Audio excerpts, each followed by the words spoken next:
Hi friends, welcome to mummy's masala. நீங்கள் எல்லாருமே நல்லா ஹெல்த்தியாக ஹாப்பியாக இருப்பீங்க அப்படின்னு சொல்லி நம்புகிறேன். இன்றைக்கி என்ன வீடியோ அப்படின்னு சொல்லி பார்த்தீங்கன்னா, நம்ம சேனலில் ஒரு சூப்பரான கிச்சன் ஹேக்ஸோட தான் நான் வந்திருக்கேன். இது ரொம்ப யூஸ்ஃபுல்லாகவும் இன்ட்ரெஸ்டிங்காகவும் இருக்குன்னு சொல்லி நம்புகிறேன். வாங்க பார்க்கலாம். ஆல்ரெடி பார்த்தீங்கன்னா எப்படி தேங்காய் நம்ம ஃப்ரீஸ் பண்ணி அதுக்கப்புறம் ஸ்டீம் பண்ணிலாம் ஈஸியாக ஸ்டோர் பண்ணி வைக்கலாம் அப்படின்னு சொல்லிட்டு நிறைய டிப்ஸ் அண்ட் ட்ரிக்ஸ் எல்லாம் நான் ஷேர் பண்ணியிருக்கேன். மீல் ப்ரிப்ரேஷன் அப்படிங்கிற டைட்டிலில். ஸோ இன்றைக்கி பார்த்தீங்கன்னா அதே தேங்காய் வச்சு தான் நம்ம இன்றைக்கி பண்ண போகிறோம். ஸோ இது பார்த்தீங்கன்னா நம்மளோட வியூவர்ஸ் ஒருத்தவங்க கமெண்ட் பண்ணியிருந்தாங்க. அவங்களோட இன்ஸ்ட்ரக்ஷன் படி நான் எனக்கு ஃபாலோ பண்ணி பண்ண போகிறேன். இந்த ஹேக் யூஸ்ஃபுல்லாக இருக்கா இல்லையான்னு சொல்லி பார்க்கலாம் வாங்க. அதுக்கு இன்றைக்கி நான் 2 தேங்காய் எடுத்திருக்கேன். இதை பார்த்தீங்கன்னா இந்த மெஷினில் வச்சு தான் நான் துருவ போகிறேன். இது நான் அமேசானில் தாங்க பர்ச்சேஸ் பண்ணினேன். இதோட ப்ரைஸ் பார்த்தீங்கன்னா அரௌண்ட் ஒரு 2500 அந்த மாதிரி வந்துருந்துச்சு. இதோட லிங்க் நான் டிஸ்கிரிப்ஷன் பாக்ஸில் கொடுக்குறேன், செக் பண்ணி பார்த்துக்கோங்க.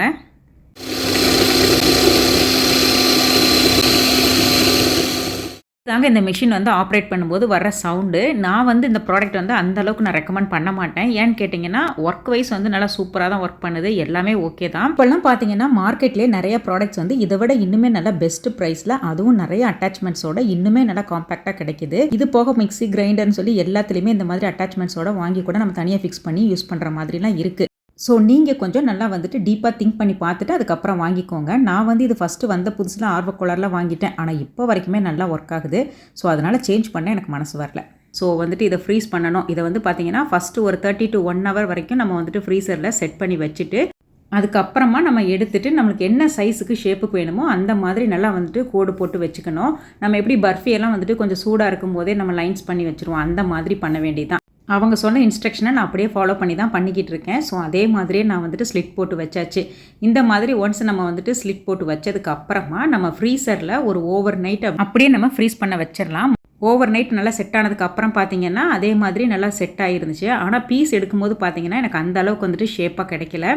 எல்லாம் ரொம்ப பெருசாக மைண்ட் பண்ண மாட்டேன். ஷேப்பும் சைஸும் எனக்கு இம்பார்ட்டன்ட் கிடையாது. எனக்கு வேலை சீக்கிரம் முடிஞ்சால் போதும் அப்படின்னு சொல்லி ஃபீல் பண்ணணும்னா இந்த ஹேக் ரொம்ப யூஸ்ஃபுல்லாக இருக்கும்.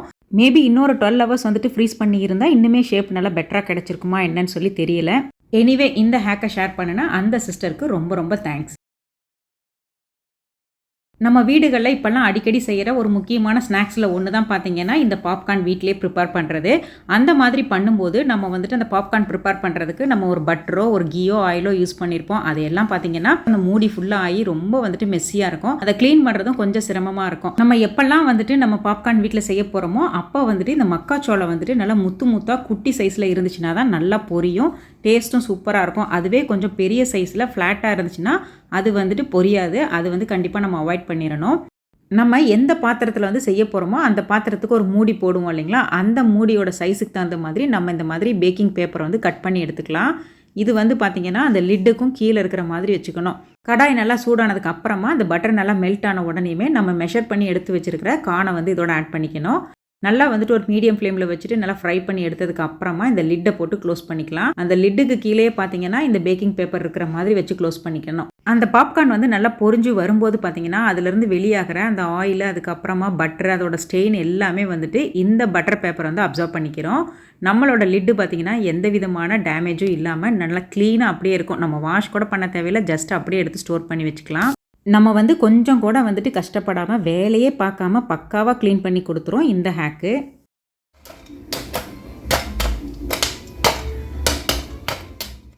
அந்த மூடியோட ஷேப்புக்கே பார்த்தீங்கன்னா அந்த பேக்கிங் பேப்பர் நல்லா ஒரு ஷேப்பு கிடச்சிரும். அதுவே ஒரு லிட்டு மாதிரி வேலை செய்ய ஆரம்பிச்சிடும். நல்லா ஒரு ஏர் வென்டிலேஷனோட இருக்கிறதுனால ஒரு பாப்கார்ன் கூட வேஸ்ட் ஆகாமல் நல்லா சூப்பராக பொரிஞ்சு வந்துடும். இதுவே நம்ம ஃபுல்லாக டைட்டாக க்ளோஸ் பண்ணுற சமயங்களில் சம்டைம்ஸ் சிலதெல்லாம் புரியாமல் இருக்கிறதுக்கும் வாய்ப்பு இருக்குது. ரெண்டாவது கொஞ்சம் கரிஞ்சு போகவும் வாய்ப்பு இருக்குது. இந்த மாதிரி பண்ணும்போது பார்த்தீங்கன்னா எல்லாமே சூப்பராக பொரிஞ்சு வந்துடும். மூடியும் பார்த்தீங்கன்னா எஃபர்ட்லெஸ்ஸாக நம்ம க்ளீன் பண்ணவே தேவையில்லை, அப்படியே எடுத்து வச்சுக்கலாம். ரொம்பவே சூப்பரான ஹேக்கு, ட்ரை பண்ணி பாருங்கள். நம்ம எல்லாத்தோட வீட்லேயுமே பார்த்தீங்கன்னா இந்த மாதிரி இடிகள் கண்டிப்பாக இருக்கும். அதுவும் பார்த்தீங்கன்னா இந்த மாதிரி கிரானைட்டில் உள்ளதெல்லாம் கொஞ்ச நாள்லேயே மழுங்கி போக வாய்ப்பு அதிகமாக இருக்கும். ரொம்ப வருஷத்துக்கு முன்னால் நான் இது சிங்கப்பூரில் தான் வாங்கியிருந்தேன். ஸோ இது நம்ம ஊர் மாதிரிலாம் உள்ளே கொத்தியெல்லாம் இருக்காது, சும்மா ஒரு மாதிரி லைன்ஸ் தான் ஃபார்ம் பண்ணியிருப்பாங்க. யூஸ் பண்ண இந்த மாதிரி லைன்ஸ் எல்லாமே மழுங்கி போயிடும். ஸோ அந்த மாதிரி டைமில் நம்ம இப்போ ஏதாச்சும் ஒன்று நம்ம இதில் இடிக்கிறோம் அப்படின்னு சொன்னாக்க பார்த்தீங்கன்னா சுத்தமாக அந்த கிரிப்னஸே இல்லாமல் ஃபுல்லாக ஜம்ப் ஆகி வெளியில் வரும். ஸோ இந்த மாதிரி வர்றதை நம்ம அவாய்ட் பண்ணுறதுக்கு நம்ம இந்த மாதிரி இடிக்க போகிறோம் அப்படின்னு சொன்னாக்க கொஞ்சமாக கல்லுப்பு, நம்ம என்ன டிஷ் பண்ண போகிறோமோ அதுக்கு எவ்வளோ சால்ட் யூஸ் பண்ணுறோமோ அதுலேருந்து கொஞ்சமாக எடுத்து இதோட சேர்த்து நல்லா ஈஸியாக அடிச்சுக்கலாம். அந்த உப்பு வந்து பார்த்திங்கன்னா ஒரு நல்ல ஒரு கிரிப்னஸ் கொடுக்கும். அதனால நம்ம எந்த விதமான கஷ்டமும் இல்லாமல் ரொம்பவே ஈஸியாக வந்துட்டு இந்த இடிகளில் இடித்து எடுத்துக்க முடியும். மாதிரி நம்ம எப்போல்லாம் அந்த இடிகள் யூஸ் பண்ணுறோமோ அப்போல்லாம் வந்துட்டு கண்டிப்பாக கீழே இந்த மாதிரி ஒரு வேஸ்ட் கிளாத்தை வந்துட்டு நம்ம ஃபோல்டு பண்ணி வச்சுக்கணும். அப்படி இல்லைன்னா ஏதாவது ஒரு கோஸ்டர் இந்த மாதிரி ஏதோ ஒன்று வச்சுட்டு இடித்தா மட்டும்தான் கவுண்டர் டாப்புக்கு வந்துட்டு சேஃபாக இருக்கும். இல்லைன்னா சம்டைம்ஸ் வந்துட்டு கிராக் ஏதாவது ஃபார்ம் ஆகிறதுக்கு ஈஸியாக வந்துட்டு வழிவகுக்கும். யூஸ்வலாக பார்த்திங்கன்னா நம்ம வீடுகளெல்லாம் வந்துட்டு இந்த சிப்ஸு, சாக்லேட்டு, அதுக்கப்புறம் இந்த மாதிரி ஜூஸ் பாட்டில் ஏதாவது ஒன்று நம்ம வாங்குகிறோம் அப்படின்னு சொன்னாக்கா அதில் வந்து இந்த மாதிரி ஒரு பிளாஸ்டிக் லிட்டு வரும். இந்த லிட்டவே வந்துட்டு நம்மளோட இடிகளுக்கு இது ஒரு சூப்பரான ஒரு லிட்டாக வந்து யூஸ் பண்ணிக்கலாம். சம்டைம்ஸ் காக்ரோச் இந்த மாதிரி சின்ன சின்ன பூச்சிகள்லாம் இருந்துச்சுன்னா அதெல்லாம் போய் அதில் வந்துட்டு ஒரு ரவுண்ட் அடிக்கும். அதெல்லாம் அவாய்ட் பண்ணணும் அப்படின்னு சொன்னாக்கா இந்த மாதிரி ஒரு ஹேக் வந்து நம்ம வீட்டிலேயே ப்ரிப்பேர் பண்ணி வச்சுக்கலாம். நைட்டில் வந்துட்டு இடிகளில் மூடி வைக்கிறதுக்கும் நம்ம பகல் டைமில் ஏதாவது இடிக்கும் போது பொருளெல்லாம் எஸ்கேப் ஆகாமல் இருக்கிறதுக்கும் இது நல்லா யூஸ்ஃபுல்லாக இருக்கும். அதிக ஊட்டச்சத்து நிறைந்த கால்சியம் பவுடர், அதுவும் ஃப்ரீ ஆஃப் காஸ்ட்டில் நம்ம வீட்டிலே எப்படி ப்ரிப்பேர் பண்ணலாம் அப்படின்னு சொல்லி தான் பார்க்க போகிறோம். இதுக்கு வந்து பார்த்திங்கன்னா நம்ம வந்துட்டு இந்த பச்சை முட்டையோட தோல் தான் எடுத்துக்கிறணும். பாயில் பண்ண எக்ஷெல் வந்துட்டு யூஸ் ஆகாது. ஸோ இந்த மாதிரி எடுத்த அந்த எக்ஷெல் எல்லாத்தையுமே நம்ம வந்துட்டு தனித்தனியாக நல்லா வந்துட்டு காய வச்சு எடுத்துக்கணும். கொஞ்சம் கூட வந்துட்டு அந்த ஈரத்தன்மை எதுவுமே இருக்கக்கூடாது. நல்லா காஞ்சதுக்கு அப்புறமா ஒரு மிக்ஸி ஜாருக்கு ட்ரான்ஸ்ஃபர் பண்ணி ஃபைன் பவுடராக நம்ம வந்துட்டு அரைச்சி எடுத்துக்கலாம். இது பொடிக்கும்போது பார்த்திங்கன்னா நிறைய வந்துட்டு ஒரு மாதிரி புகையாக வரும். ஸோ கண்டிப்பாக வந்துட்டு மாஸ்க் யூஸ் பண்ணிக்கோங்க. அந்த புகை ஃபுல்லுமே பார்த்திங்கன்னா ஒரு மாதிரி சுண்ணாம்பு வாசம், அந்த வாசம் வந்துட்டு அப்படியே பயங்கரமாக அடிக்கும். இப்போ இந்த ஃபர்டிலைசர் வந்து பார்த்திங்கன்னா நம்ம செடிகளுக்கு ஒரு 2 வீக்ஸ் ஒன்ஸோ இல்லை மந்த்லி ஒன்ஸோ ஒரு கொஞ்சம் கொஞ்சம் போட்டுட்டு வந்தோம்னா செடியில் வந்து நல்லா க்ரோத்தும் நல்லா பட்டு வைக்கிறது இது எல்லாமே நல்லா சூப்பராக இருக்கும். கொஞ்சம் கூட செலவே இல்லாமல் வீட்லேயே அழகாக வந்துட்டு இதை ப்ரிப்பேர் பண்ணிக்கலாம். எக்ஷெல்லை வந்துட்டு நம்ம முழுசாக போடும்போது பார்த்திங்கன்னா அது வந்து டீகம்போஸ் ஆகிறதுக்கு ரொம்ப வந்துட்டு டைம் எடுக்கும். ஸோ இந்த மாதிரி பவுடர் ஃபார்மில் நம்ம வந்துட்டு போடும்போது பார்த்திங்கன்னா ரொம்ப சீக்கிரத்திலே வந்துட்டு அந்த மண்ணோட சேர்ந்து டீகம்போஸ் ஆகி சூப்பரான ரிசல்ட் வந்துட்டு கிடைக்கும். இந்த பவுடர் யூஸ் பண்ணும்போது இமீடியட்டாக தண்ணியும் வந்து நம்ம ஊற்றி விட்டுறணும் செடிகளுக்கு. நம்ம டெய்லி சமையலுக்கு யூஸ் பண்ணுற பால் பேக்கெட்டு, அதுக்கப்புறம் ஆயில் பேக்கெட்ஸு, இந்த மாதிரி கிராசரியோட பேக்கெட்ஸ்லாம் பார்த்திங்கன்னா அந்த பிளாஸ்டிக் நம்ம கட் பண்ணி எடுத்துடக்கூடாது. அதை வந்துட்டு அப்படியே வந்துட்டு டிட்டாச் பண்ணாமல் அப்படியே அட்டாச்சாகவே நம்ம வந்துட்டு விட்டுறணும். அப்போ தான் பார்த்திங்கன்னா அந்த குட்டி பிளாஸ்டிக்கு அந்த பெரிய பிளாஸ்டிக்கோடு சேர்த்துட்டு ஈஸியாக வந்துட்டு நம்மளுக்கு வந்துட்டு டீகம்போஸ் ஆகிரும். ஏதோ நம்மளால் முடிஞ்சது. இதுவே நம்ம தனியாக அதை கட் பண்ணி துண்டாக போட்டுட்டோம் அப்படின்னு சொன்னாக்கா அது மக்கறதுக்கு ரொம்ப ரொம்ப ரொம்ப வருஷம் டைம் எடுக்கும் அப்படின்னு சொல்கிறாங்க. ஸோ கண்டிப்பாக இதை ஃபாலோ பண்ணுவோம். நம்ம வந்துட்டு யூஸ்வலாகவே இந்த மாதிரி சிறுதானியங்கள்லாம் வந்துட்டு வாஷ் பண்ணுறப்ப பார்த்தீங்கன்னா எத்தனை தடவை வாஷ் பண்ணாலும் பார்த்தீங்கன்னா லாஸ்ட் வரைக்குமே நம்மளுக்கு ஒரு சாட்டிஸ்ஃபேக்ஷனே இருக்காது. ஏன்னா கலர் வந்து கொஞ்சம் டல்லாகவே இருக்கிற மாதிரி ஃபீல் ஆகும்.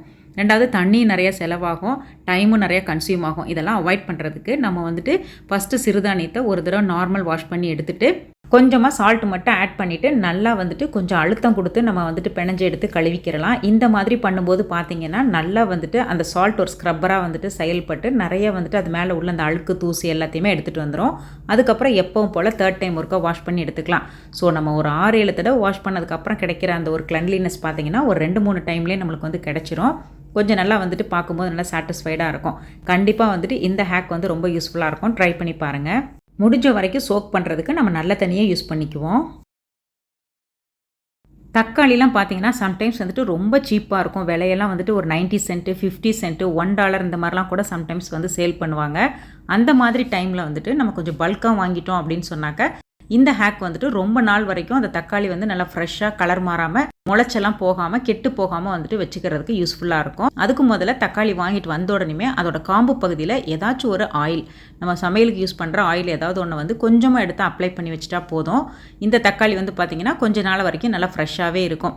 எப்போல்லாம் நம்ம தக்காளி வாங்குறோமோ அப்போ எல்லாமே இந்த மாதிரி தான் நம்ம ஹேக் யூஸ் பண்ணணுமா அப்படின்னு கேட்டால் அந்த மாதிரிலாம் கிடையாது. எப்போ ஒருக்கா நம்மளுக்கு வந்துட்டு ரொம்ப டெட் சீப்பில் கிடைக்குதோ இல்லை வந்துட்டு நம்ம நிறைய வந்துட்டு நம்ம தோட்டத்துலையோ இல்லை தெரிஞ்சவங்களோ நிறைய வந்து நம்மளுக்கு கொடுக்கும்போது நம்மக்கிட்ட இருக்குது அப்படின்னு சொன்னாக்கா அப்போ இந்த மாதிரி பண்ணி வச்சுக்கலாம். நான் மோஸ்ட்லி பார்த்தீங்கன்னா அவுட் சைடு தான் வந்துட்டு நான் ஸ்டோர் பண்ணி வைப்பேன். ரொம்ப வந்துட்டு அதிகமாக இருந்தால் மட்டும்தான் நான் ஃப்ரிட்ஜில் வந்து ஸ்டோர் பண்ணுவேன். அதுவுமே பார்த்தீங்கன்னா இந்த மாதிரி ஒரு கண்டெய்னரில் உள்ளே வந்துட்டு ஒரு வெள்ளை துணியை வந்துட்டு ப்ளேஸ் பண்ணிவிட்டு அதுக்குள்ளே வந்து நான் இந்த மாதிரி தக்காளி வந்து ஸ்டோர் பண்ணி வச்சுக்குவேன். ஒரு 1/2 கிலோ வரைக்கும் நம்ம வெளியில் ஸ்டோர் பண்ணி வைக்கலாம். அதை விட கொஞ்சம் அதிகமாக வச்சோம் அப்படின்னு சொன்னாக்க ஒரு தக்காளி மேலே ஒரு தக்காளி பட்டு அதில் 1-2 ஏதாவது டேமேஜ் ஆனால் கூட பார்த்திங்கன்னா அது மற்ற தக்காளிக்கும் அப்படியே ஸ்ப்ரெட் ஆகி எல்லாத்தையுமே வீணடிச்சிடும். ஸோ அதை சுற்றி இருக்கிற ஒரு 2-3 தக்காளி வேஸ்ட்டாக போகும். அதை அவாய்ட் பண்ணணும் அப்படின்னு சொன்னாக்க தேவைக்கு தகுந்த மாதிரி வெளியில் வச்சுட்டு பேலன்ஸ் வந்து ஃப்ரிட்ஜில் கீப் பண்ணிக்கலாம். மற்றபடி நம்ம ரொம்ப பல்காக வந்துட்டு எப்போ வாங்குறோமோ அப்போ மட்டும் இந்த மாதிரி ஹேக்கை நம்ம ஃபாலோ பண்ணிக்கலாம். இருந்தால் கண்டுக்க மாட்டோம், இல்லைன்னா தேடி ஓடுவோம். அதுதாங்க இது. மோஸ்ட்லி நம்ம எல்லாத்தோட வீடுகள்லையுமே பார்த்தீங்கன்னா, வருஷம் ஃபுல்லுமே இருக்கிற ஒரே ஒரு ஃப்ரூட் அப்படின்னு பார்த்தாக்கா, வாழைப்பழம் கண்டிப்பா இருக்கும். ஏன்னா, எந்த ஃப்ரூட் இருந்தாலும் இல்லைனாலும் பனானா மஸ்ட்டு இருக்கும். அந்த மாதிரி நம்ம பனானாஸ் வாங்கும்போது பார்த்தீங்கன்னா, வாங்கும்போது நல்லா ஃப்ரெஷ்ஷாக சூப்பரா இருக்கும். அதுவே வந்துட்டு கொஞ்சம் ஒரு 2, 3 நாள்லயே பார்த்தீங்கன்னா, அழகா கலண்டு கலண்டு வந்துரும். அந்த காம்போட எதுவுமே நிக்காது. அத அவாய்ட் பண்றதுக்கு இந்த மாதிரி ஒரு சின்ன பீஸ் வந்துட்டு அலுமினியம் ஃபாயில் எடுத்துட்டு அந்த காம்பு போர்ஷனை நல்லா கவர் பண்ணுற மாதிரி ஒரு கேப் மாதிரி நல்லா டைட்டாக வந்துட்டு ப்ரெஸ் பண்ணி விட்டுறணும். இந்த மாதிரி பண்ணும்போது பார்த்தீங்கன்னா பனானா வந்து அவ்வளோ சீக்கிரம் வீணாக போகாது. எப்போவுமே ஒரு 2 டேஸ் தாங்குது அப்படின்னு சொன்னாக்கா இன்னும் ஒரு 2 நாள் வந்துட்டு நல்லா ஃப்ரெஷ்ஷாக வந்துட்டு இருக்க மெயின்டைன் பண்ணோம். ரொம்ப அதுக்காக மாதக்கணக்காக வாரக்கணக்கெல்லாம் மெயின்டைன் பண்ண முடியாது. இந்த மாதிரி கேக் இதெல்லாம் வாங்குறப்ப பார்த்தீங்கன்னா, ஃபுல்லா வந்துட்டு ஒரே நாள்ல காலி பண்ண முடியாது. அதுவும் எஸ்பெஷலி பர்த்டே கேக்லாம் பார்த்தீங்கன்னா, நமக்கு எடுத்துட்டு மிச்சம் வந்துட்டு அப்படியே இருக்கும். ஸோ அந்த மாரி டைம்ல நம்ம எப்படி வந்துட்டு சேஃபா வந்துட்டு ஸ்டோர் பண்ணலாம் அப்படின்னு சொல்லி தான் பார்க்க போறோம். இந்த மாதிரி அந்த கேக் பாக்ஸ் வந்துட்டு ஒரு மெலிசான ஹைட் கம்மியானதா இருந்துச்சுன்னா, நம்மளுக்கு வந்துட்டு ப்ராப்ளம் கிடையாது. அப்படியே ஸ்டோர் பண்ணிக்கலாம். இதுவே நம்ம வந்துட்டு பர்த்டே கேக்லாம் வாங்குறப்ப பார்த்தீங்கன்னா, ரொம்ப பெரிய நல்ல ஹைட்டான ஒரு பாக்ஸா வந்து இருக்கும். அது ஸ்டோர் பண்ணும்போது ஃப்ரிட்ஜில வந்துட்டு அதிகமா இடத்த வந்துட்டு கன்சியூம் பண்ணும். இப்போ எந்த கண்டெய்னர்ல நம்ம ஸ்டோர் பண்ண போறோமோ, அந்த கண்டெய்னரோட லிட் எடுத்துட்டு அதோட அந்த ஷேப்புக்கு தகுந்த மாதிரி நம்ம ஒரு பேக்கிங் பேப்பர் வந்து கட் பண்ணி அதில் வச்சுக்கலாம். ஸோ அந்த மூடியோட அந்த பேக்கிங் பேப்பர் மேலே நம்ம பேலன்ஸ் இருக்கிற கேக்கையும் பிளேஸ் பண்ணிவிட்டு பாட்டம் எடுத்து அப்படியே வந்துட்டு இன்வெர்ட்டடாக தலைகீழாக கமுத்தி வச்சு நம்ம வந்துட்டு அதை லாக் பண்ணிக்கலாம். இந்த கண்டெய்னரை பார்த்தீங்கன்னா இப்படியே மூடி வந்து கீழேயும் கண்டெய்னர் வந்து மேலேயும் வச்ச மாதிரி நம்ம எடுத்து ஸ்டோர் பண்ணிக்கணும். அதுக்கப்புறம் எப்போ நம்ம வந்துட்டு இதை யூஸ் பண்ணுறோமோ அந்த டைமில் ஜஸ்ட் அந்த பேக்கிங் பேப்பரை மட்டும் நம்ம த்ரோ பண்ணிட்டோம்னா நம்மளுக்கு வேலை ரொம்ப மிச்சம். இப்படி பண்ணாமல் நம்ம எப்பவும் போல் நார்மலாக கண்டெய்னரில் ஸ்டோர் பண்ணும்போது பார்த்தீங்கன்னா கண்டெய்னரையும் வாஷ் பண்ணணும். அதுக்கப்புறம் நம்ம கை போட்டு எடுக்கும்போது அந்த கேக்கு கொஞ்சம் மெஸ்ஸியாக வாய்ப்பு இருக்குது. கட்டிங் போர்டெல்லாம் பார்த்தீங்கன்னா, நம்ம வந்துட்டு ரொம்ப காமனாக நம்ம டெய்லியுமே நம்ம சமையலப்போ எடுத்து கண்டிப்பாக யூஸ் பண்ணுவோம். இந்த மாதிரி கிரிப் இல்லாத கட்டிங் போர்டு அப்படின்னு சொன்னாக்க ரொம்ப ரொம்ப கஷ்டம். ஏன்னா நம்ம கட் பண்ணும்போது அது சேஃப்டியும் கிடையாது. நமக்கு வந்து கட் பண்ணுறதுக்கு கொஞ்சம் ஈஸியாகவும் இருக்காது. அந்த மாதிரி சமயத்தில் இந்த ஹேக் வந்து ரொம்ப யூஸ்ஃபுல்லாக இருக்கும். நீங்கள் இனிமேல் தான் கட்டிங் போர்டு எதுவும் புதுசாக பார்த்துக்கிட்டு இருக்கீங்க அப்படின்னு சொன்னாக்கா கண்டிப்பாக இந்த மாதிரி விளிம்பு உள்ளதாக பார்த்து வாங்கிக்கோங்க. இது வந்து பார்த்தீங்கன்னா கொஞ்சம் கூட நகராது. நல்லா வந்துட்டு சூப்பராக இருக்கும் கிரிப்னஸ்ஸு. இல்லை நீங்கள் ஆல்ரெடி வந்துட்டு வேறு மாதிரி எதுவும் கட்டிங் போர்டு நீங்கள் யூஸ் பண்ணிக்கிட்டு இருக்கீங்க, ஸ்டெயின்லெஸ் ஸ்டீலு, இதுக்கப்புறம் இந்த மாதிரி வுட்டன் சாப்பிங் போர்டெல்லாம் பார்த்தீங்கன்னா கொஞ்சம் வெயிட்லெஸ்ஸாக இருக்குது அப்படின்னு சொன்னாக்கா கொஞ்சம் அப்படி இப்படி நகர செய்யும். அந்த மாதிரி டைமில் கீழே வந்துட்டு ஒரு டிஷ்யூ பேப்பரை போட்டுட்டு அதில் கொஞ்சம் நம்ம வாட்டரை ஸ்ப்ரே பண்ணிவிட்டு அது மேலே நம்ம கட்டிங் போர்டை வச்சு கட் பண்ணும்போது பார்த்தீங்கன்னா கிரிப்னஸ் வந்து முன்னை விட இப்போ கொஞ்சம் பெட்டராக ஃபீல் பண்ணுவோம். போர்டு வந்து அந்த பக்கம் இந்த பக்கம் நகராது. இல்லை நம்ம வந்துட்டு வீட்டில் யூஸ் பண்ணுற ஏதாவது ஒரு ஓல்டு கிளாத் எடுத்துகிட்டு அதுலேயும் கொஞ்சமாக அந்த மாதிரி தண்ணியை ஸ்ப்ரே பண்ணிவிட்டு அது மேலே அந்த மாதிரி கட்டிங் போர்டை வச்சு கட் பண்ணும்போதும் பார்த்தீங்கன்னா கிரிப்னஸ் நல்லாவே இருக்கும். கண்டிப்பாக ட்ரை பண்ணி பாருங்கள். இந்த ஹேண்ட் வாஷ் லிக்விட்லாம் பார்த்தீங்கன்னா பசங்க சும்மா ப்ரெஸ் பண்ணி ரொம்ப சீக்கிரத்திலே காலி பண்ணிடுவாங்க. அதுக்கு காரணம் பார்த்தீங்கன்னா அந்த மேனுஃபேக்சர் பண்ணும்போதே அந்த டிசைன் பாருங்களேன், அந்த நெக் போர்ஷன் வந்து எவ்வளோ ஹைட்டாக இருக்குன்னு சொல்லிட்டு. ஸோ ஒரு சிங்கிள் ப்ரெஸ்க்கே வந்துட்டு இந்த பசங்க நிறைய வந்துட்டு ப்ரெஸ் பண்ணிவிட்டு அதுக்கப்புறம் ஒழுங்காக சம்டைம்ஸில் வாஷ் பண்ணாமல் விட்டுருவாங்க. கையெல்லாம் பார்த்தா அந்த ஸ்மெல் வந்து அப்படியே இருக்கும். ஸோ இந்த மாதிரி இதெல்லாம் நம்ம அவாய்ட் பண்ணணும் அப்படின்னு சொன்னாக்க நம்ம வந்துட்டு இந்த மாதிரி வீட்டில் உள்ள நார்மல் ரப்பர் பேண்ட்ஸு ஒரு 2 3 எடுத்துகிட்டு அந்த நெக் போர்ஷனோட அந்த ஹைட்டை வந்துட்டு நம்ம குறைச்சி வச்சிட்டோம் அப்படின்னு சொன்னாக்கா அவங்க எவ்வளோ தான் ப்ரெஸ் பண்ணாலும் வெளியில் வர லிக்விட் வந்து ரொம்ப கம்மியாக தான் வரும். கொஞ்சமாக வரும்போது அவங்க ப்ராப்பராக வந்துட்டு ஹேண்ட் வாஷ் பண்ணிட்டு வர்றதுக்கும் வாய்ப்பு இருக்குது. ஸோ இந்த ஹேக் பார்த்திங்கன்னா நம்மளுக்கு பட்ஜெட் ஃப்ரெண்ட்லியாகவும் அதே சமயத்தில் ப்ராப்பராக வந்துட்டு ஒரு ஹேண்ட் வாஷ் பண்ணிட்டு வரதுக்கும் ரொம்ப யூஸ்ஃபுல்லாக இருக்கும். இப்போ பாருங்களேன் எவ்வளோ கம்மியாக வருதுன்னு சொல்லிட்டு. ஆக்சுவலாக வந்துட்டு கை கழுவுறதுக்குலாம் வந்துட்டு ஒரு 1 மினிட் ரூல்லாம் இருக்குது. எப்படி வந்துட்டு ப்ராப்பராக வாஷ் பண்ணணும் அப்படின்னு சொல்லிட்டு அந்த மாதிரி நம்ம ப்ராப்பராக வந்துட்டு பசங்க தேய்ச்சி கழுவுவாங்க. இல்லைனா வெறும் நுரை தான் வரும், டக்கு டக்குன்னு வாஷ் பண்ணிவிட்டு ஓடி வந்துடுவாங்க. ஸோ கண்டிப்பாக உங்கள் வீட்டில் சுட்டி பசங்களாக இருந்தாங்கன்னா இதை ஃபாலோ பண்ணி பாருங்கள். ரொம்ப சிம்பிளாக பேக்கெட் சப்பாத்தி எப்படி ப்ரிப்பேர் பண்ணலாம் அப்படின்னு சொல்லி தான் பார்க்க போகிறோம். அதுக்கு வந்து நம்ம எப்பவும் போல் நம்ம ஆல்ரெடி நம்ம ஷேர் பண்ண மாதிரி மிக்சிலே மாவு பிணைஞ்சு இன்றைக்கி நான் எடுத்துக்கிட்டேன். ஸோ அது கூட பார்த்திங்கன்னா நல்லா வந்துட்டு இந்த மாதிரி ரெக்டாங்கிள் ஷேப்பில் நம்ம தேய்ச்சிட்டு மேலாப்பில் கொஞ்சமாக ஆயில் மட்டும் அப்ளை பண்ணிவிட்டு அந்த பக்கம் இருந்து இந்த பக்கமும் இந்த பக்கம் இருந்து அந்த பக்கமும் ஃபோல்டு பண்ணிவிட்டு அதே மாதிரி ரைட் சைட்லேருந்து லெஃப்ட் சைடும் லெஃப்ட் சைட்லேருந்து ரைட் சைடும் நம்ம வந்துட்டு அப்படியே வந்துட்டு ப்ரெஸ் பண்ணி விட்டுறணும். அதுக்கப்புறம் அதை அப்படியே தலைகளாக திருப்பி வச்சு எப்பவும் போல் சப்பாத்தி தேய்க்கிற மாதிரி தேய்ச்சிக்க வேண்டியதான். இந்த மாதிரி எட்ஜஸ்லாம் பார்த்தீங்கன்னா நிறைய வந்துட்டு ஏர் பபிள்ஸ்லாம் ஃபார்ம் ஆகும். இதுவே வந்து நம்மளோட சாஃப்டாக சப்பாத்தி இருக்குங்கிறதுக்கு ஒரு சூப்பரான ஒரு அறிகுறி தான்.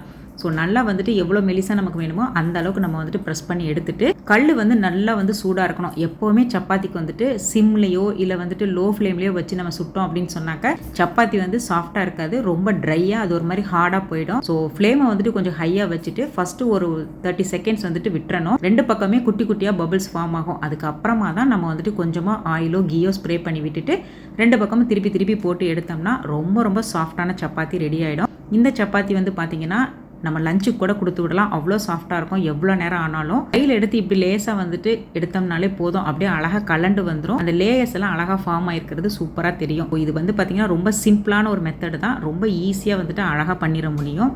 எந்த விதமான டூல் எதுவுமே யூஸ் பண்ணாமல் நம்ம வீட்லேயே சூப்பராக வந்துட்டு சாஃப்டஸ்ட் சப்பாத்தி செய்ய முடியும். பாத்ரூமில் இந்த மாதிரி டைல்ஸ்லாம் நம்ம க்ளீன் பண்ணுறப்ப பார்த்தீங்கன்னா டவுன்வர்ட்ஸாக க்ளீன் பண்ணுறப்ப நம்ம கை வந்து ஈஸியாக நல்லா லாவகமாக செயல்படும். அதுவே கொஞ்சம் ஹைட்டில் போகும்போது பார்த்தீங்கன்னா அந்த நுர ஃபுல்லாக அப்படியே அந்த க்ளவுஸ்லேருந்து கீழே இறங்கி நம்ம கையெல்லாம் ஒரு மாதிரி மெஸ்ஸியாகும். அது வந்து வேலை செய்கிறப்ப ஒரு மாதிரி இரிட்டேட்டிங்காக இருக்கும். இதை அவாய்ட் பண்ணுறதுக்கு ஜஸ்ட் அதை லைட்டாக ஃபோல்டு பண்ணி விட்டுட்டா போதும். எவ்வளோ தான் நம்ம வந்துட்டு ஃபோமோட வந்து க்ளீன் பண்ணாலும் அந்த ஃபோம் எல்லாமே பார்த்தீங்கன்னா இந்த மாதிரி அந்த ஃபோல்டிங்குள்ளே போய் செட்டில் ஆகிரும். நம்ம கை எப்பவும் போல் நல்லா ட்ரையாக இருக்கும். நமக்கும் அந்த க்ளீன் பண்ணுற கஷ்டமே இல்லாமல் நீட்டாக வந்துட்டு கசகசன்னு இல்லாமல் க்ளீன் பண்ணிட்டு வந்துருவோம். எந்த ஒரு விஷயத்தையுமே நம்ம வந்து தெரிஞ்சு வச்சுக்கிறதுல எந்த ஒரு தப்பும் கிடையாது. அந்த மாதிரி தான் இந்த ஹேக் எல்லாமே நம்ம யூஸ் பண்ணணும் அவசியம் கிடையாது. நம்மளுக்கு தேவைப்படுற டைமில் நம்ம யூஸ் பண்ணிக்கலாம். இந்த வீடியோ உங்களுக்கு கொஞ்சமாச்சும் யூஸ்ஃபுல்லாகவும் இன்ட்ரெஸ்டிங்காகவும் இருந்துச்சுன்னு சொல்லி ஃபீல் பண்ணிங்கன்னா ஒரு லைக் மட்டும் பண்ணுங்கள். நெக்ஸ்ட் வீக் இன்னொரு இன்ட்ரெஸ்டிங் லாங் வீடியோவில் வந்து நான் உங்களை மீட் பண்ணுறேன். வீடியோ உங்களுக்கு பிடிச்சிருந்தா சப்ஸ்கிரைப் பண்ணுங்கள். தேங்க்ஸ் ஃபார் வாட்சிங்.